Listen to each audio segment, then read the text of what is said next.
بسم اللہ الرحمن الرحیم قال اللہ تعالی عز وجل وما خلقت الجن والانس الا لیعبدون۔ مالک الملک کا ارشاد ہے کہ میں نے جنوں اور انسانوں کو صرف اپنی بندگی کے لیے پیدا کیا ہے، اپنی غلامی کے لیے، کہ یہ میرے بندے بنے۔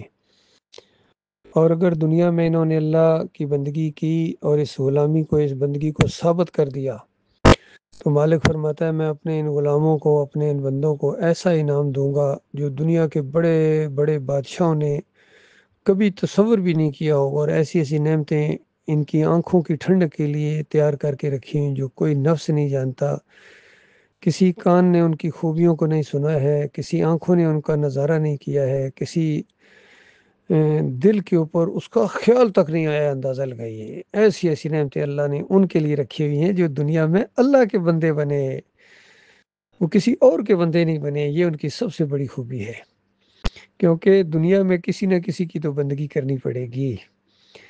اللہ کی بندگی کرو گے خالص تو ساری بندگیوں سے آزاد ہو جاؤ گے۔ وہ ایک سجدہ جسے تو گراں سمجھتا ہے، ہزار سجدوں سے تجھے دیتا ہے نجات۔ کیونکہ دنیا کے اندر کبھی یہ لوگ خوش نہیں ہوتے ہیں، اور یہ تمہیں اپنا بندہ بنانے کے لیے تمہارا ماحول ہے۔ یہ دنیا کے لالچی، یہ دنیا دار، یہ اللہ کے غدار، یہ آپ کو اپنی طرف کھینچیں گے۔ آج دنیا کے اوپر ہر طرف یہی شیطان کی بندگی ہو رہی ہے، اللہ کی بندگی کی بجائے شیطان کی بندگی ہو رہی ہے۔ ان کو پیدا اللہ نے کیا تھا، لیکن یہ شیطان کے بندے بن گئے۔ کوئی مورتی کا بندہ ہے، کوئی چاند کی بندگی کر رہا ہے، کوئی سورج کی بندگی کسی نے کی ہے۔ انسانوں کی بات کر رہا ہوں۔ کوئی درختوں کے سامنے جھکا ہے، کوئی قبروں کے سامنے جھکا ہے، کوئی مزاروں کے سامنے جھکا ہے، کوئی پیروں کے سامنے جھکا ہے، کوئی مولویوں کے سامنے جھکا ہے، کوئی بادشاہوں کے سامنے جھکا ہے، کوئی اپنے افسران کے سامنے جھکا ہے، کوئی مال و دولت کے سامنے جھکا ہے، کوئی اپنے نفس کے سامنے جھکا ہے۔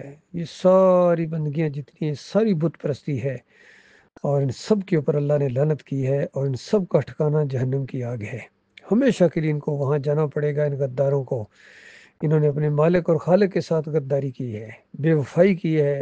پوری زندگی ان کو اللہ نے کھلایا، ان کو اللہ نے پیدا کیا، لیکن انہوں نے گن دوسروں کے گائے ہیں، اور اعلان کے ساتھ انہوں نے کہا ہے کہ تیرے کھاواں تیرے گاواں یا رسول اللہ۔ اللہ کے بندو، رسول اللہ کا کھاتے ہو یا اللہ کا کھاتے ہو؟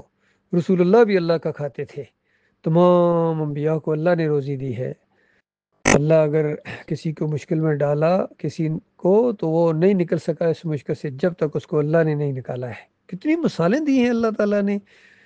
ایوب علیہ السلام کی بیماری کا معاملہ، یونس علیہ السلام کس طرح مچھلی کے پیٹ میں چلے گئے، موسیٰ علیہ السلام کی کس طرح اللہ نے مدد کی، عیسیٰ علیہ السلام کی مدد کی، ابراہیم علیہ السلام کی مدد کی، نوح علیہ السلام کی مدد کی، جب انہوں نے کہا انی مغلوب فانتصر، میں مغلوب کر دیا گیا ہوں، یا اللہ انہوں نے مجھے ڈبا لیا، میری مدد کر۔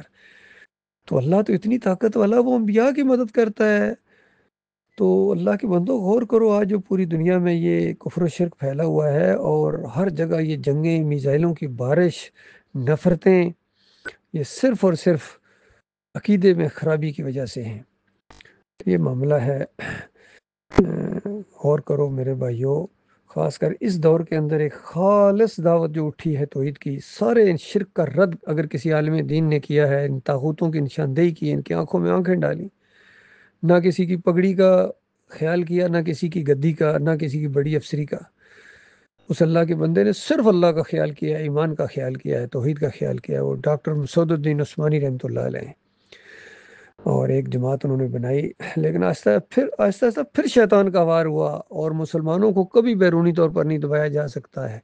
یا تو ان کو شہید کر دیا جاتا ہے تو یہ جنتوں میں چلے جاتے ہیں، جنت کے شوقین، لیکن ان کو کمپرومائز نہیں کیا جا سکتا ہے ان کے اندر سے جب تک غداری نہ اٹھے۔ پوری اسلام کی تاریخ ہے، جب بھی اسلام کو نقصان پہنچا، اندر سے غداروں نے، اس اسلام کو بھی اندر سے غداروں نے، وہ عبداللہ بن سبا اندر سے اٹھا، اور اس کے بعد اس نے کس طرح مسلمانوں کے اندر فتنے برپا کیے، اور آج اسی کی اولاد اپنے آپ کو شہید اور کہتے ہیں اللہ ہمارے ساتھ ہے۔ وہ اللہ ہی تو تمہارا دشمن ہے، اس اللہ نے تو تمہیں دنیا اور آخرت میں ذلیل کرنا ہے۔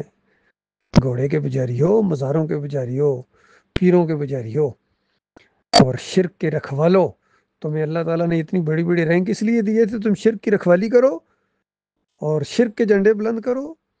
انہوں نے اپنی بات منوائی ہے، انہوں نے اپنے آپ کو پجوایا ہے، آگے انہوں نے کیا اپنے آپ کو۔ تو اللہ تعالیٰ سے دعا ہے مالک ایسے مخلص ساتھی میں عطا فرمائے جو مخلص ہوں، دیندار ہوں، اور دل کے اندر سے پیار محبت کرنے والے ہوں مومنوں کے ساتھ، یہ اوپر اور اندر سے اور نہ ہوں، اندر سے جڑیں کاٹنے والے، قریب آ کے جن پر اعتماد کیا جاتا ہے وہی پھر جڑیں کاٹتے ہیں۔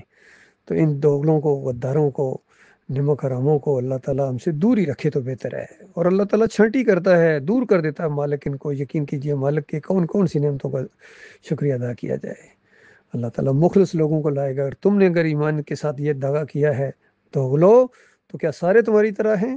مالک ایسے لوگوں کو لائے گا جو اللہ سے محبت کریں گے، اور اللہ ان سے محبت کرے گا، اور مومنوں کے لیے نرم دل ہوں گے، ریشم کی طرح نرم، اور اللہ کے راستے میں جہاد کریں گے، وہ کسی کی پرواہ نہیں کریں گے، وہ باہر نکلیں گے، اللہ کے دین کو ہر انداز سے بیان کریں گے، کفر کے اوپر اس طرح چوٹ ماریں گے اس کا بیجا پھاڑ دیں گے۔